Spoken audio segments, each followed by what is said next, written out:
Hay muchísimas historias que nos han contado hasta el punto en el que nos cansan, pero una que nos han contado innumerables ocasiones y nunca nos va a agotar es sin dudas la historia del Titanic, uno de los naufragios más famosos y hasta me atrevo a decir el naufragio más famoso de la historia.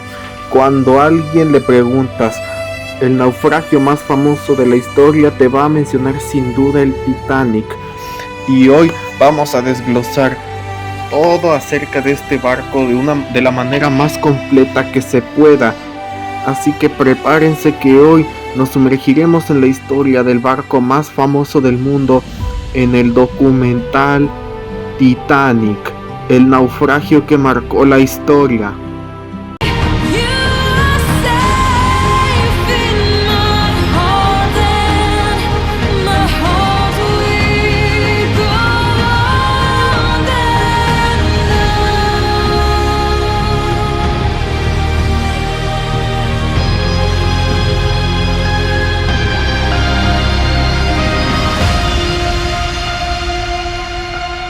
A finales del siglo XIX y principios del siglo XX, la industria naval se encontraba en una feroz carrera por dominar el Atlántico, debido a que en esa época subía y subía el nivel de migrantes, y como en ese entonces no existían las aerolíneas, el medio de transporte principal eran los barcos y grandes embarcaciones, ya que eran la única forma de conectar entre continentes por aquellos años.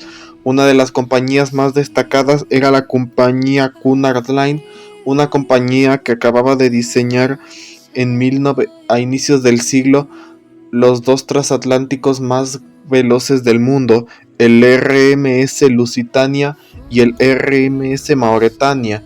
Estos barcos habían llevado a Cunard a convertirse en una empresa muy importante, pues estos dos barcos, el Lusitania y el Mauretania, eran capaces de cruzar el Atlántico en menos de 4 días, teniendo una velocidad máxima de casi 50 kilómetros por hora.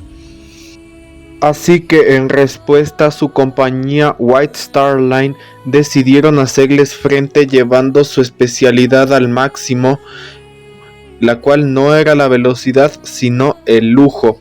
White Star Line era una de las compañías más conocidas en aquellos años por construir barcos de gran comodidad que no eran rápidos como los de la rival, pero eran muy agradables y eran bastante cómodos. Así que en el año 1906, el presidente de la White Star Line, Joseph Bruce Ismay, se reunió con su colega William Pirrie, el presidente de los astilleros Harland and Wolff, ubicados en Belfast, Irlanda del Norte, y de ahí surgió la idea para crear un trío de transatlánticos llamado la clase Olympic, la cual estaría conformada por 3 grandes barcos, el RMS Olympic, el RMS Titanic y el Britannic, que no serían los más rápidos, pero sí los más grandes, más lujosos y sobre todo más imponentes. La estrategia era no llegar primero y hacer barcos más lentos, pero que contaran con muchos más lujos que los de la compañía rival, para que la gente prefiriera White Star Line por su comodidad.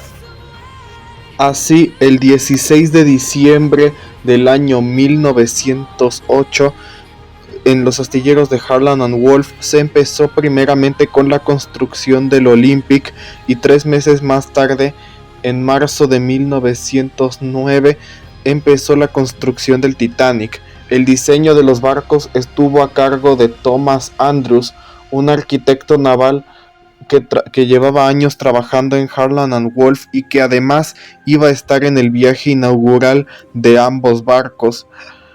Ambos barcos habían sido diseñados con 4 chimeneas, de las cuales solamente las primeras 3 servían para liberar humo, mientras que la cuarta cumplía funciones de ventilación, pero servía principalmente para darle una apariencia imponente a los barcos. El Olympic fue el primero de los 3 barcos en construirse y fue botado al mar el 10 de octubre de 1910, y a principios de 1911 realizó su viaje inaugural saliendo desde Southampton hasta Nueva York. y rápidamente se convirtió en el barco más grande y lujoso del mundo y fue un éxito rotundo. El barco contaba con una longitud de 269 metros de largo, 28 de ancho y 53,3 de altura, siendo para ese momento un coloso de los mares, aunque tiempo después, mientras tanto en los astilleros, el Titanic seguía en construcción, el cual estaba diseñado para ser aún más grande y lujoso que su hermano mayor. Finalmente, el 31 de mayo de 1911, el Titanic fue botado al mar por primera vez, y muchísimas personas se reunieron para ver cómo aquel coloso tocaba el agua por primera vez. La gente quedó fascinada y después de la botadura el Titanic iba a ser trasladado al dique seco para continuar con su construcción. Sin embargo, tuvieron que detener el término de su construcción debido a que el 20 de septiembre de 1911, mientras el Olympic se encontraba realizando su quinto viaje, tuvo un accidente con el crucero militar HMS Hawke, debido a que la fuerza de las turbinas del Olympic jalaron la proa del Hawke hacia el lado de estribor del Olympic, por lo que la White Star Line tuvo que financiar las reparaciones tanto del Olympic como del Hawke. Por cierto, un pequeño dato: la proa es la parte delantera del barco, la popa es la parte trasera, babor es el lado izquierdo del barco y estribor es el lado derecho. Recuérdenlo para después. Seguramente muchos de ustedes estarán preguntando por qué al Titanic lo catalogaban como insumergible, pues esto se debía, entre muchas cosas, a sus avanzadas medidas de seguridad. La primera era su espectacular diseño de doble quilla en el fondo. La técnica era que si el barco chocaba contra algo debajo del agua, como era doble fondo, solamente se dañaría una sección de la parte inferior, y como había otra capa por dentro, el barco se conservaría a flote. Y también se había diseñado con 16 compartimentos estancos, que en teoría se suponía que si el barco chocaba contra algo en el agua, solo se llenaría de agua una sección, y como había compuertas herméticas que se cerraban a distancia, estas contendrían la inundación y el barco se mantendría flotando, y el sistema de hecho servía para que el barco flotara incluso con 4 de estos compartimentos inundados. Cuando el Olympic quedó reparado tras su accidente con el Hawke, la construcción del Titanic continuó y finalmente el barco estuvo terminado a finales de marzo de 1912. Este barco era más grande que el Olympic y estaba diseñado para ser más lujoso. El Titanic contaba con un largo de 269,6 metros de largo, 28,1 de ancho y 53,3 de altura, y como se mencionó, estaba diseñado para ser mucho más lujoso que el Olympic. El 2 de abril de 1912, el Titanic salió al mar por primera vez para realizar sus pruebas de mar. En esa ocasión a bordo solamente se encontraban la tripulación y un grupo de inspectores, los cuales a las 6:30 de la tarde terminaron las pruebas y finalmente el Titanic obtuvo su certificado de navegabilidad y fue trasladado a Southampton, Inglaterra, para su viaje inaugural, que sería el 10 de abril. Sin embargo, se estima que una semana antes del día 10 de abril, un incendio se desató en uno de los búnkeres de carbón, y aunque la tripulación lo mantuvo controlado, no lograron apagar el fuego, y hay quienes especulan que el fuego pudo haber calentado el casco del barco y fragilizarlo, y por eso no resistió el choque. Y un pequeño dato sobre el barco: este tenía una velocidad máxima de 42 km por hora, lo cual será importante para el momento del accidente, así que estén atentos.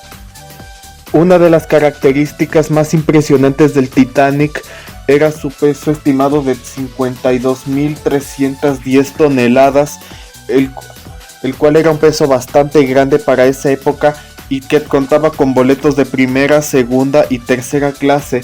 El precio del boleto de primera clase para la suite más lujosa era de 1,000 libras esterlinas. El precio del boleto de segunda clase costaba entre 12 y 15 libras esterlinas y el precio de tercera clase costaba entre 8 libras esterlinas, las cuales eran el precio en dinero de esa época, que claro, para nosotros hoy en día parece poco, pero para la época sí era bastante caro, incluso el de tercera clase. Finalmente llegó el tan esperado 10 de abril. El Titanic se encontraba en Southampton, listo para zarpar en su viaje inaugural.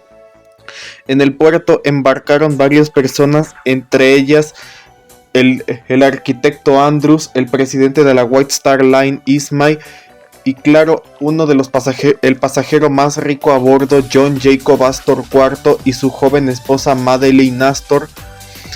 Y también embarcaron Isidore Strauss, dueño de la famosa cadena estadounidense Macy's, y su esposa Ida Strauss.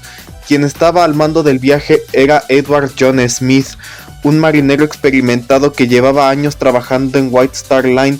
Tenía 62 años y el viaje inaugural del Titanic sería su último viaje, pues se retiraría después del viaje inaugural. Finalmente, a las 12:15 del mediodía, el Titanic salió desde Southampton, mientras muchísimas personas lo saludaban y se despedían al salir del puerto. Estuvo navegando durante unas horas hasta que al atardecer de ese mismo 10 de abril, el Titanic atracó en Cherbourg, una ciudad en Francia, donde recogió a más pasajeros, entre ellos la famosa Margaret Brown y Benjamin Guggenheim.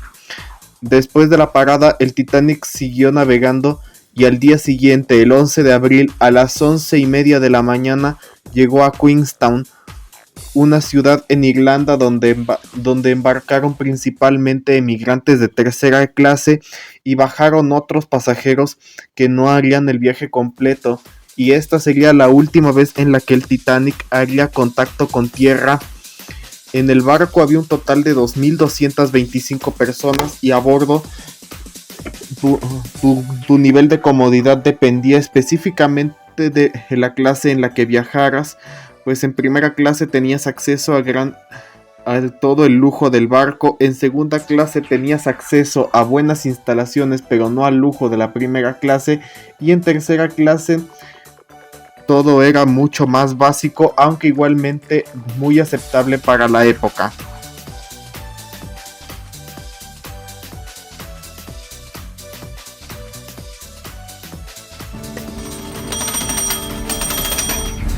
Máximo. ¡A toda máquina! ¡A toda máquina!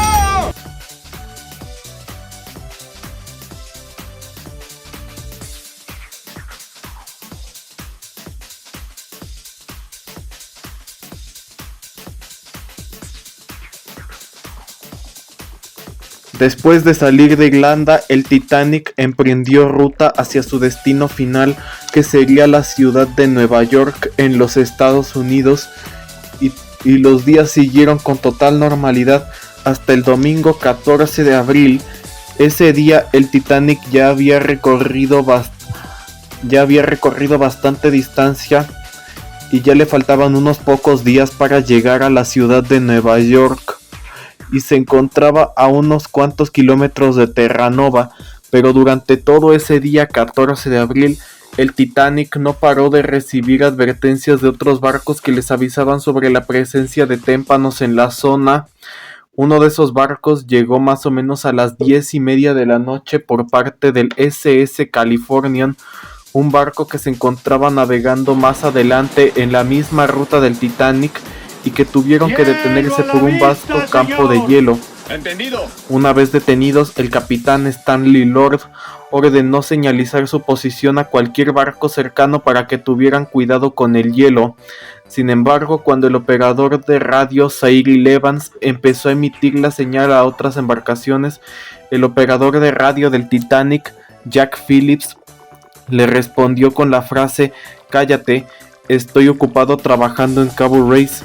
Y tras esa respuesta, Evans simplemente apagó el equipo y se fue a la cama sin reenviar el mensaje.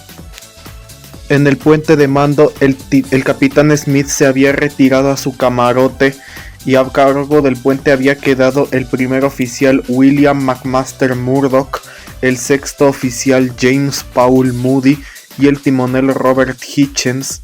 Murdoch acababa de tomar el relevo a las 11 de la noche. Mientras tanto, en la plataforma de vigilancia ubicada en el mástil de la proa se encontraban los vigías Frederick Fleet y Reginald Lee, quienes habían tomado el puesto a las 10 de la noche. Para empeorar las cosas, los vigías no tenían binoculares debido a que el oficial David Blair, un oficial que había sido reemplazado unos días antes de que el barco zarpara, se había llevado accidentalmente la llave del gabinete donde estaban guardados los binoculares, por lo que tanto Fleet como sus compañeros tenían que vigilar a ojo desnudo y no podían hacer nada, pues se cree que con binoculares hubieran tenido un poco más de tiempo de reacción. A las 11:39 de la noche, Fleet, sin poder creerlo, vio un gran témpano emergiendo de la oscuridad justo enfrente del barco, por lo que rápidamente dio 3 campanadas y telefoneó desesperadamente al puente. ¿Viste algo? ¡Iceberg adelante, señor! Iceberg adelante, señor. ¡Todo estribor! ¡Todo estribor! En ese entonces, el sistema de navegación de la época estaba siendo cambiado. El nuevo sistema en aquellos años, se sabe que en esos años el nuevo sistema implicaba hacer girar el timón en la misma dirección en la que uno deseaba que fuera el barco, pero el antiguo sistema implicaba girar el timón en sentido contrario. Cuando al timonel Robert Hitchens se le dio la orden de girar todo a estribor, la orden fue malinterpretada y Hitchens, en vez de girar el barco a la derecha, lo giró hacia la izquierda y no pudieron corregirlo porque quedaban pocos segundos de reacción. Aunque el primer oficial Murdoch había ordenado cerrar las mamparas y dar marcha atrás, a la velocidad a la que navegaba el Titanic, que era de 40 kilómetros por hora, le habría tomado por lo menos 2 minutos a las máquinas parar y volver a funcionar toda potencia marcha atrás, y les quedaba muy poca distancia para esquivar el témpano.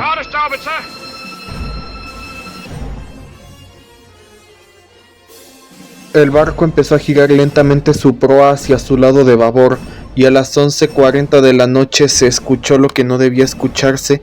El barco golpeó el témpano con el costado de estribor y rasgó las placas de acero, provocando que reventaran los remaches y las uniones se separaran por todo el área afectada.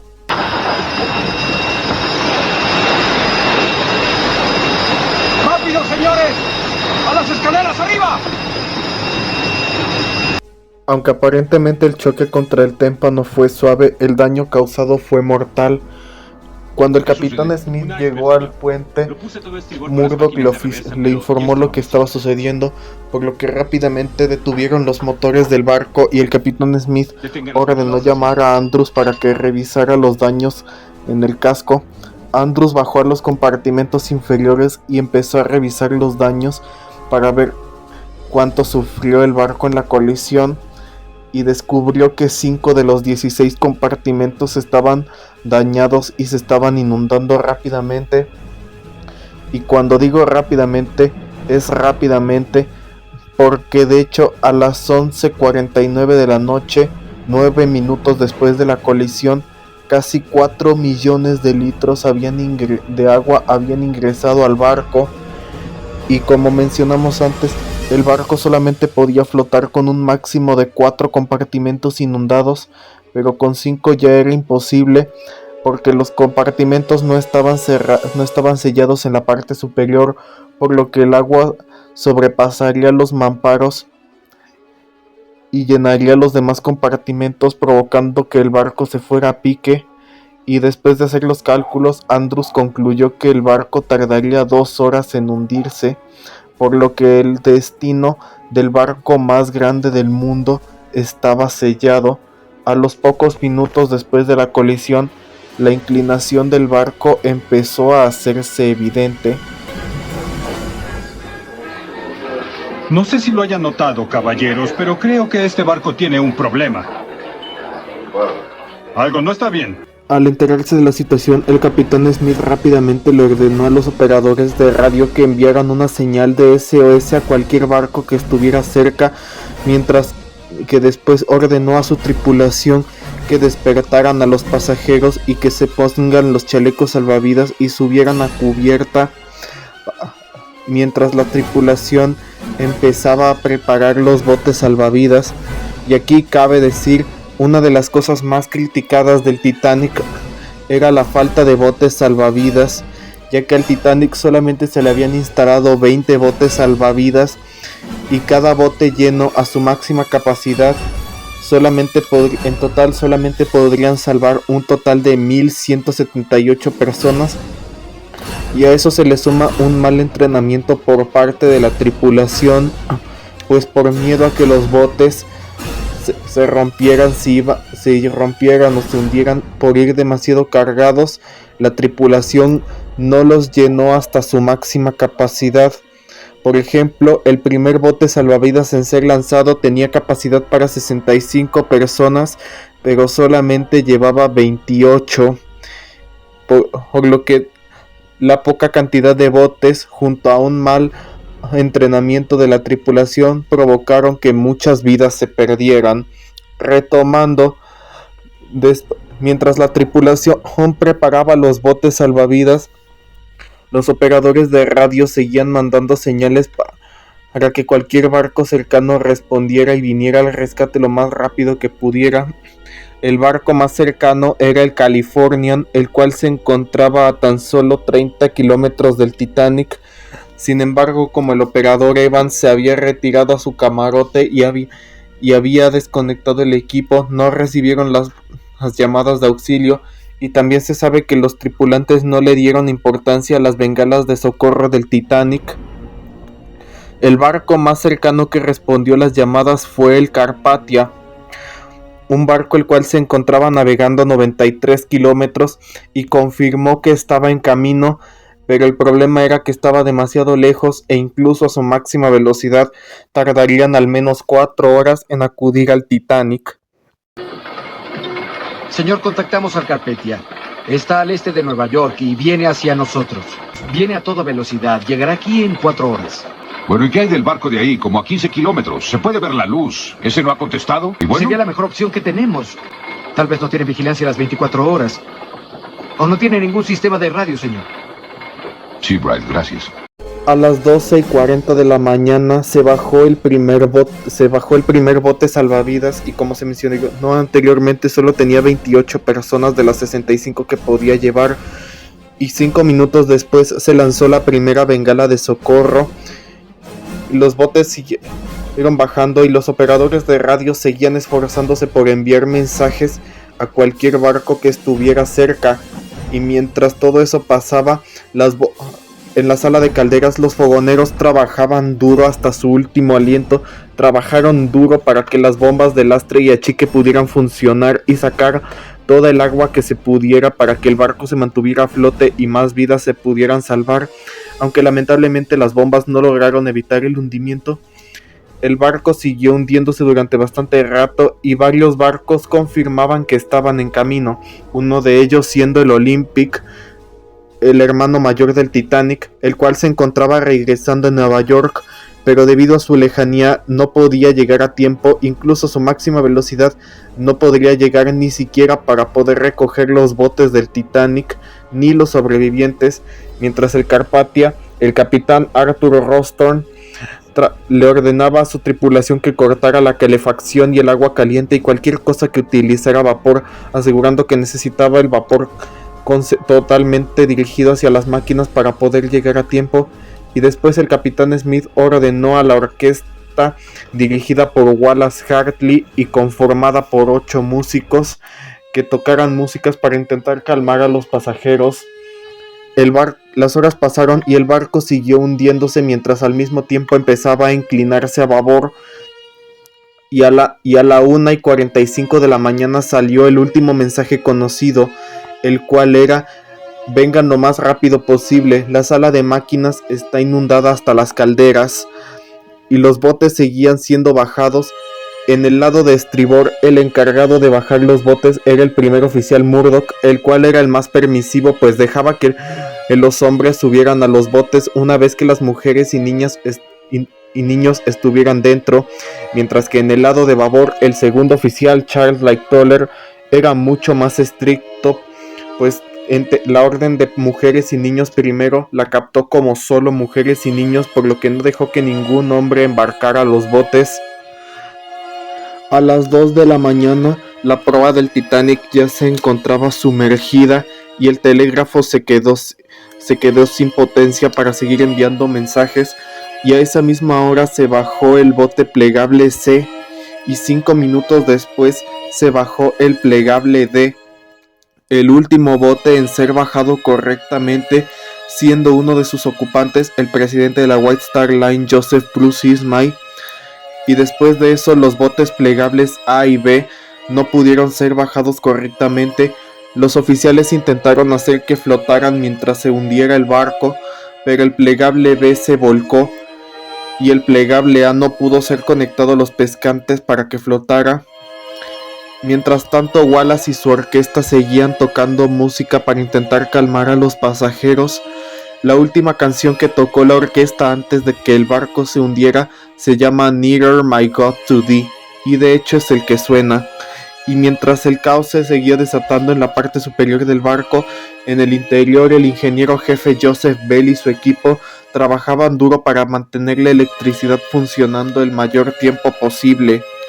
A las 2:10 de la mañana, el agua alcanzó el puente de mando y la cubierta de los botes salvavidas.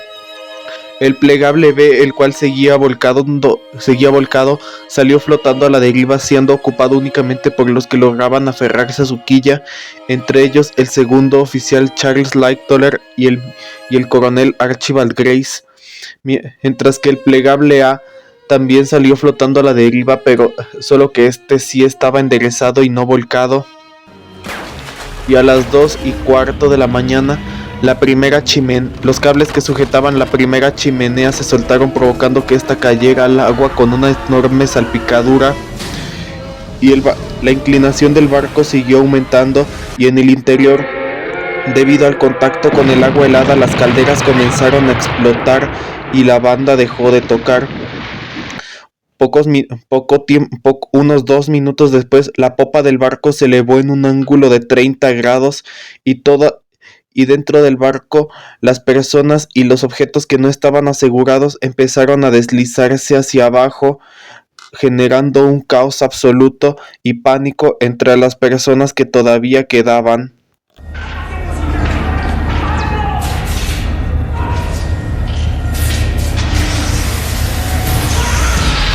A las 2:18 de la mañana, las luces del barco se apagaron por un cortocircuito, dejando a todos en la oscuridad. Y tan solo unos segundos después de que las luces se apagaran, la inclinación extrema de la popa provocó que el casco del barco se partiera en dos.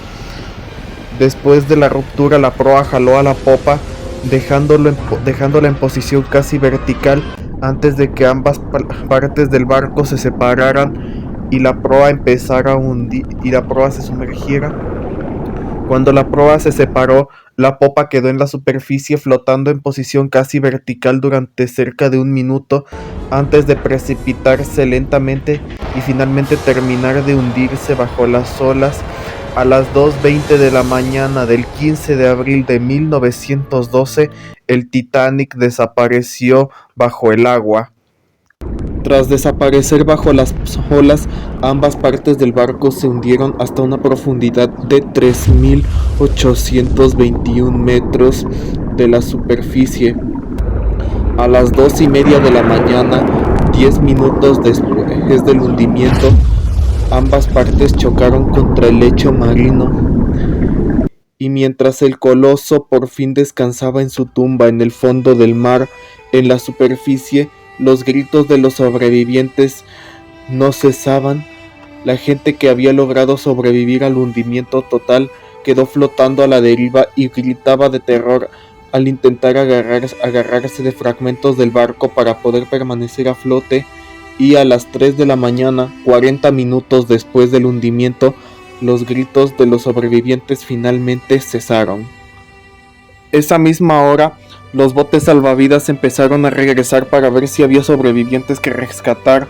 Lamentablemente la mayoría de personas que encontraron estaban muertas, solamente rescatando a algunos que lograron sobrevivir en el agua y a los que se encontraban en el bote plegable A, e incluso a los que encontraron el refugio en el plegable volcado B, que eran, como mencionamos, el oficial Charles Lightoller, el coronel Archibald Grace y uno de los sobrevivientes más extraños, el panadero jefe Charles Joggin, el cual sobrevivió de una manera muy extraña, pues durante el hundimiento bebió grandes cantidades de whisky, lo cual se cree que pudo dilatar sus vasos sanguíneos y evitar que su temperatura bajara demasiado rápido, y eso pudo haber evitado que se congelara, siendo esta una de las historias más curiosas del Titanic.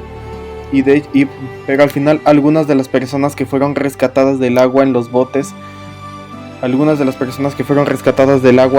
poco después murieron por hipotermia en los botes salvavidas. Al final, el Titanic se llevó la vida de 1.513 personas y de las 2.225 que iban a bordo, solo 712 lograron sobrevivir. Finalmente, a las 4 de la mañana, el Carpathia llegó al lugar del hundimiento.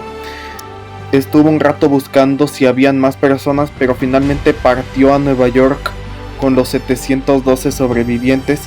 El día 16 de abril, la noticia del hundimiento del Titanic se dio a conocer en todo el mundo, devastando a muchísimas familias, pero cuando el Carpathia llegó a Nueva York la noche del 18 de abril, finalmente la noticia se hizo oficial, generando aún más dolor en las familias de los fallecidos, e incluso las personas que estaban en Nueva York estaban esperando con abrigos y mantas para los sobrevivientes, por lo que la noche no solamente acabó con 1.500 vidas, sino que también terminó con el dolor de millones de personas alrededor de todo el mundo.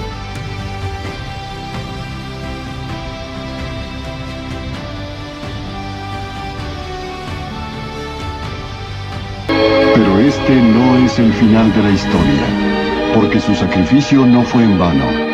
Hoy existen botes salvavidas para todos, incesante vigilancia por radio, y en el Atlántico Norte, la Patrulla Internacional de Hielo cuida las rutas marinas, haciéndolas seguras para la gente del mundo.